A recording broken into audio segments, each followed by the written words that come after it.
Feeling overwhelmed by life's unexpected challenges? You are not alone. In this video, we're going to cover 5 powerful tips to help you adapt and thrive, overcoming any obstacle and turning it into an opportunity. Let's unlock your life's new ultimate superpower together.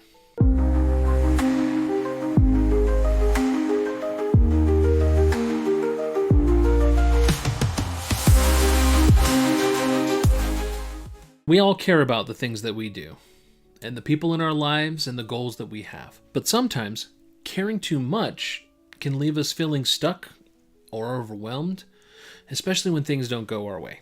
And that's where this life concept comes in. In life, you have to care, but not that much. It's about finding balance, caring enough to give it your best effort, but being flexible when things don't ultimately go as planned. Over the years, I have learned 5 powerful lessons that have been pretty true for me and ultimately helped me overcome some of these issues. Getting right into it. First tip, accept the things that you cannot change. Life throws situations at us that we cannot control. The more we resist, the more energy we put into things that simply will yield 0 results. When you fight against things you can't change, you create kind of a unnatural anxiety about that thing, or creating energy about that thing with 0 ability to change it. Acceptance doesn't mean giving up. It means choosing to focus your energy on where it counts. So, for example, let's say you miss a flight. You can't change the fact that that flight is gone. The pilot had to make a call. He's got 200 people on that plane or more. And that is not changing. But you do have power within that situation to allow you to choose what you're going to do next. That is going and possibly booking the next flight. And making the most of the time that you have in between those flights. For instance, I have a goal to be considered a polyglot someday. So in a situation like that, I would book my next flight. I would pull out my little Duolingo app and continue to learn French. Acceptance lets you shift from frustration to problem solving. To be able to sit down and say, okay, here's where I'm at. Where can I go from here? Part of the habits that we can change to help make this a better realization in our lives is to be more mindful of the situations we're in. To take a few minutes every day, maybe close our eyes and reflect on the things that we're going through and say, this is the situation I've been presented. Can I change it? And if the answer is no, let it go. Ask that question until you find something about that situation that you do have control over. So no, you're not able to change the situation, but you usually have control over your response. Choosing actions that align with your values and goals can actually be really empowering in a situation that you would normally feel powerless. Acceptance isn't giving up. It's choosing to focus your energy on the parts of it that you can change, and that is where change begins. Tip 2. Live by your own values, but be open to build upon them. Think about your values as a compass, not necessarily a set of rigid rules. There are those, and they do have their place. But I'm talking about understanding what you want and the things that you value.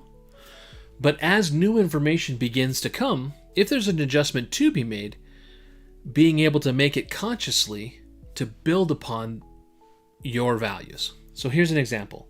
If honesty is one of your values, you can approach difficult situations with tact and kindness and still be true. So Chris, have I gained a few pounds after Thanksgiving? Chris? Yeah, you fat guy. Well, I didn't want to say anything, but yep. Or, I don't know how to do that part. Actually, I really don't know anybody who doesn't gain a few pounds over Thanksgiving. But I know that you'll be able to hop back on the wagon and keep going. Sometimes a new situation or new information may challenge the things that you value. And that doesn't mean you have to abandon them. That means you may have an opportunity to help expand or adjust them based on what you need right now. So for instance, let's say you value independence, but there may be things that come into your life like marriage or a work project or a collaboration amongst friends. You can take a look at what it is that you value and say, you know what, the action or the activity is more important to me than being 100% fully independent for this time frame.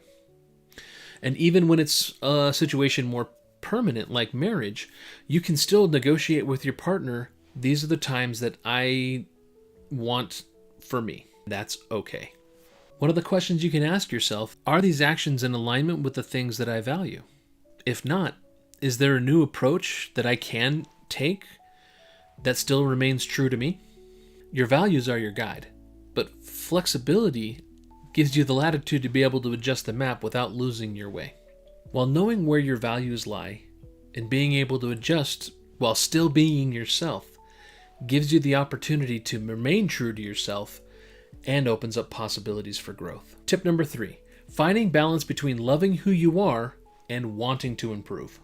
Self-acceptance and self-improvement go hand in hand. Loving who you are now doesn't mean you have to stop growing. It means being able to grow, but from a place of gratitude. Focusing on improvement alone can make you feel like you're never enough. However, self-acceptance without growth can kind of leave you feeling stagnant. The key is balance. So, for example, you can appreciate the progress you've made on your fitness journey, but still have the desire to be able to go faster or lift more or lose that little bit extra weight. When you love who you are, you can feel more motivated for that progress. Growth then becomes exciting. It doesn't have to be a chore. The act of being grateful doesn't always come naturally. And so it's very important for you to spend some time in gratitude. Maybe you take some time in the morning and write down the things that you're grateful for, or reflect throughout your day the good things that have happened. Or one of the things that I like to do is randomly call somebody out of the blue for something that I was grateful that they have done or an example they've set for me. Actively being in gratitude perpetuates the desire for growth. But I think there's a fine line that needs to be drawn. I think that if you choose goals that make you excited about growing, you're going to be so much better off than trying to put goals in place that are fixing something.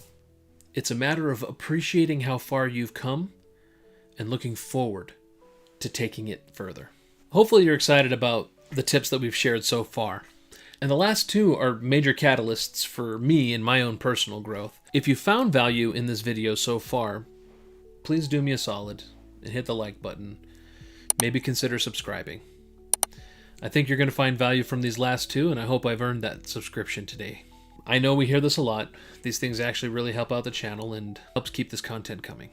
Okay, now I'm going to get on to the last two tips, and these are probably, of the 5, the harder of them, but if you are able to master them, will really propel you on your journey in learning to be more flexible in life.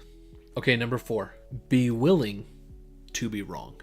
Flexibility encompasses the ability to let go when you are wrong. Growth comes from learning, and learning starts with the ability to admit when you're wrong. So why does being wrong matter?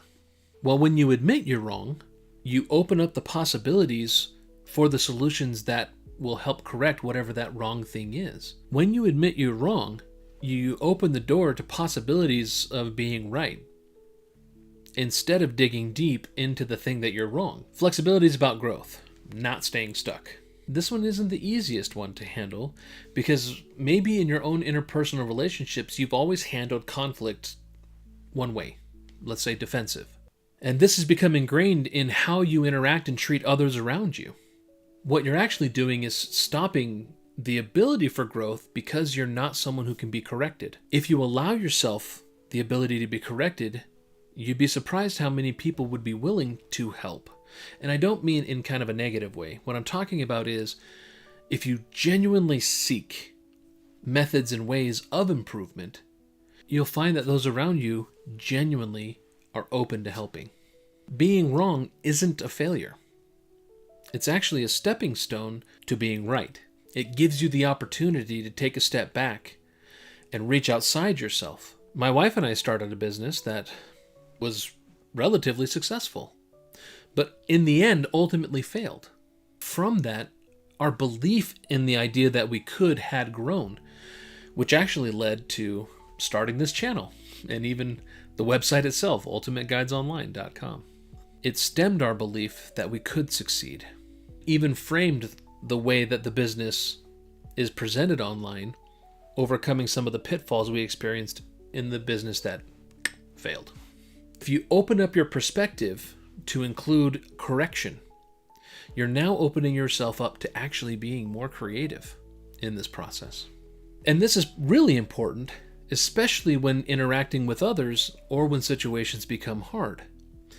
Understanding that when a situation happens, if I look at it from, okay, this situation is my teacher, or this person is my teacher, and I'm willing to look at what the lesson is, it's so much easier than trying to defend myself in a wrong position. If I ask myself, what can I learn from this, or how can I grow? You can take the uncomfortableness of being incorrect about something, learn from it, and grow from it, and be that much more right moving forward. And like I said before, growth comes from being willing to change, and change comes from being open to being wrong. Okay, so if you've watched this far to the video, here's the payoff. Step number 5 in this process of being flexible.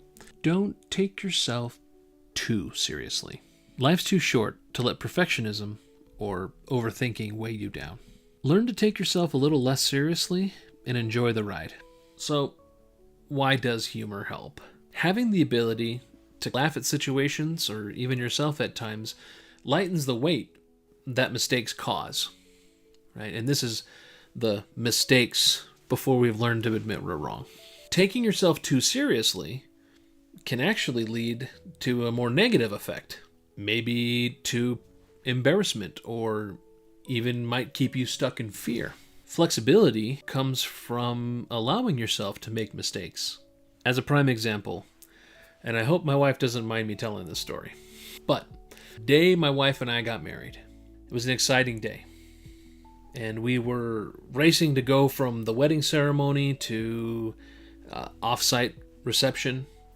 And in the process, we stopped off at the apartment real quick, packed up a few things, getting ready to go on the honeymoon, got out of our wedding clothes, got changed into something a little more comfortable, and then booked it on our way to the reception.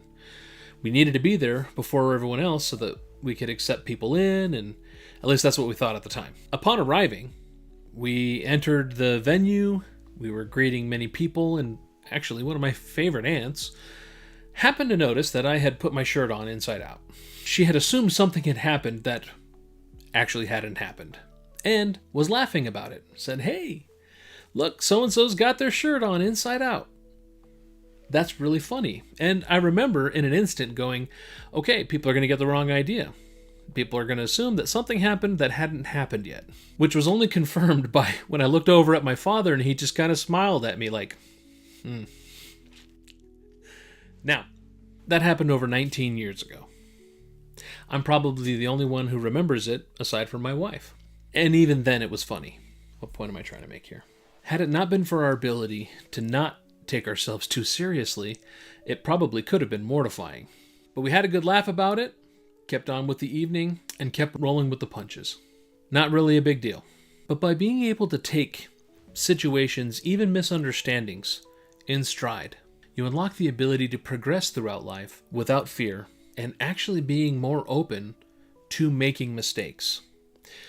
To develop the concept of, that was just a mistake, and maybe even laugh a little at it, takes that sting away of it being a misunderstanding or mistake. Flexibility means not sweating the small stuff, being able to laugh and grow and enjoy the journey.